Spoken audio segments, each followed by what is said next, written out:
ಹತ್ಯೆ ಹಿಂದೆ ಲವ್ ಜಿಹಾದ್ ಕರಿನೆರಳು. ಹುಟ್ಟೂರಿನಲ್ಲಿ ಹೊತ್ತಿಕೊಂಡ ಅನ್ಯಾಯದ ವಿರುದ್ಧ ಕಿಚ್ಚು. ಲವ್ ಜಿಹಾದ್ ಆರೋಪ ಸಿಡಿದ ಹಿಂದೂ ಸಂಘಟನೆ. ಮಾರ್ಚ್ 3ರಂದು ಹಾವೇರಿಯ ಮಾಸೂರಿನಲ್ಲಿ ನಡೆದ ಸ್ವಾತಿ ಬರ್ಬರ ಹತ್ಯೆಗೆ ಇಡೀ ರಾಜ್ಯವೇ ಬೆಚ್ಚಿ ಬಿದ್ದಿತ್ತು. ನರ್ಸ್ ಹತ್ಯೆ ಹಿಂದೆ ಲವ್ ಜಿಹಾದ್ ಕರಿನೆರಳು ದಟ್ಟವಾಗಿತ್ತು. ಸ್ವಾತಿ ಹುಟ್ಟೂರಿನಲ್ಲಿ ಹಿಂದೂ ಪರ ಸಂಘಟನೆಗಳ ಆಕ್ರೋಶದ ಕಟ್ಟೆ ಹೊಡೆದಿದೆ.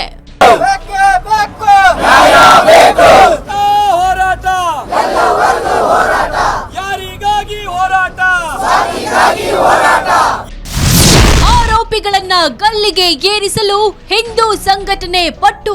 ಸ್ವಾತಿ ಹತ್ಯೆಗೆ ಲವ್ ಜಿಹಾದ್ ಕಾರಣ ಅಂತ ಆರೋಪಿಸಿ ಹಾವೇರಿಯ ಮಾಸೂರಿನಲ್ಲಿ ಬಂದ್ ಮಾಡಿ ಆಕ್ರೋಶ ವ್ಯಕ್ತಪಡಿಸಲಾಯಿತು. ಪ್ರಕರಣವನ್ನ ಎನ್ಐಎ ಸಿಬಿಐ ತನಿಖೆಗೆ ನೀಡುವಂತೆ ಆಗ್ರಹಿಸಿ ಹಿಂದೂ ಪರ ಸಂಘಟನೆಗಳು ಬೀದಿಗಿಳಿದ್ರು. ಕಾನೂನು ಸುವ್ಯವಸ್ಥೆ ಹದಗೆಟ್ಟಿದೆ ಅಂತ ಸರ್ಕಾರದ ವಿರುದ್ಧ ಆಕ್ರೋಶ ಹೊರಹಾಕಿದ್ರು.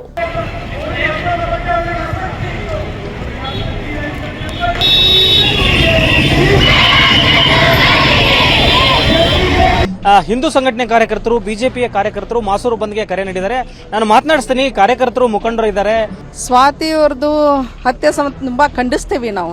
ಒಂದು ಪ್ರೀತಿ ಅಂತ ಒಂದು ನೆಪ ಇಟ್ಕೊಂಡು ಇವತ್ತು ಸಾಕಷ್ಟು ಯುವಕರನ್ನ, ಸಣ್ಣ ಹುಡುಗಿಯರನ್ನೆಲ್ಲ ಇವತ್ತು ಪ್ರೇರೇಪಿಸಿ ಪ್ರೀತಿಯ ಒಳಗೆ ಜಾಲದೊಳಗೆ ಬಲಿ ಮಾಡಿ ನೆಕ್ಸ್ಟ್ ಅವರನ್ನ ಲವ್ ಜಿಹಾದ್ ಅನ್ನೋದಕ್ಕೆ ಕನ್ವರ್ಟ್ ಮಾಡಿಕೊಂಡು ಇವತ್ತು ಅವ್ರು ಅದಕ್ಕೆ ಒಪ್ಪದೇ ಇದ್ದಾಗ ಇವತ್ತು ಹತ್ಯೆಗೈತಾ ಇದ್ದಾರೆ. ಸ್ವಾತಿ ಹತ್ಯೆ ಖಂಡಿಸಿ ರಾಣೆಬೆನ್ನೂರಿನಲ್ಲಿ ಬೃಹತ್ ಪ್ರತಿಭಟನೆ ನಡೆದಿದ್ದು, ಶಾಲಾ ಕಾಲೇಜು ವಿದ್ಯಾರ್ಥಿಗಳು, ಎಬಿವಿಪಿ ಕಾರ್ಯಕರ್ತರು ಸಾಥ್ ಕೊಟ್ಟರು. ಸ್ವಾತಿ ಹತ್ಯೆ ಮಾಡಿದ ಆರೋಪಿಗಳಿಗೆ ಗಲ್ಲು ಶಿಕ್ಷೆ ವಿಧಿಸುವಂತೆ ಆಗ್ರಹಿಸಿದ್ರು.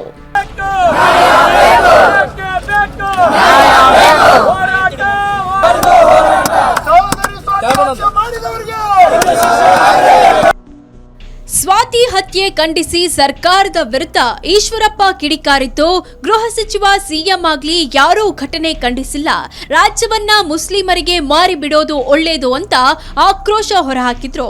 ಇನ್ನು ನಾಳೆ ನಮ್ಮ ನಿಯೋಗ ಸಾಂತ್ವನ ಹೇಳಲು ಹೋಗ್ತಿದ್ದೇವೆ ಅಂತ ಹೇಳಿದ್ರು. ಮತ್ತೊಂದೆಡೆ ಘಟನೆಯನ್ನ ಮುಥಾಲಿ ಖಂಡಿಸಿದ್ದು, ವ್ಯವಸ್ಥಿತ ಷಡ್ಯಂತ್ರ ಮಾಡಿ ಲವ್ ಜಿಹಾದ್ ಬಲೆಗೆ ಬೀಳಿಸಲಾಗ್ತಿದೆ, ಹಿಂದೂ ಹೆಣ್ಣು ಮಕ್ಕಳಿಗೆ ಸುರಕ್ಷತೆ ಇಲ್ಲದಂತಾಗಿದೆ ಅಂತ ಆಕ್ರೋಶ ಹೊರಹಾಕಿದ್ರು. ಲವ್ ಜಿಹಾದೆ ಮುಖಾಂತರ ಕೊಲೆ ಮಾಡ್ತಾರೋ ಹೆಣ್ಮಕ್ಳು, ಹಿಂದೂ ಹೆಣ್ಮಕ್ಳನ್ನ ಅವ್ರನ್ನ ಗುಂಡಿಟ್ಟು ಕೊಲ್ಲಂತ ಒಂದು ಕಾನೂನು ತಗೊಂಬನ್ನಿ. ನಮ್ಮ ಹಿಂದೂ ಹೆಣ್ಣು ಮಕ್ಕಳನ್ನ ಪ್ರೀತಿ, ಪ್ರೇಮ, ಲವ್, ಇಶ್ಕ್ ಅನ್ನುವಂಥ ಹೆಸರಿನಲ್ಲಿ ಮೋಸ ಮಾಡಿ ಹೆಸರುಗಳನ್ನ ಪರಿವರ್ತನೆ ಮಾಡಿಕೊಂಡು ಈ ರೀತಿ ವ್ಯವಸ್ಥಿತ ದೊಡ್ಡ ಜಾಲ ಇಡೀ ದೇಶದಲ್ಲಿ. ಹುಬ್ಬಳ್ಳಿ ನೇಹಾ ಹಿರೇಮಠ್ ಸಾವಿನ ಕಹಿ ನೆನಪು ಮಾಸುವ ಮುನ್ನವೇ ಹಾವೇರಿಯಲ್ಲಿ ಮತ್ತೊಂದು ಬಲಿಯಾಗಿದೆ. ಬ್ಯೂರೋ ರಿಪೋರ್ಟ್, ಏಷ್ಯಾನೆಟ್ ಸುವರ್ಣ ನ್ಯೂಸ್.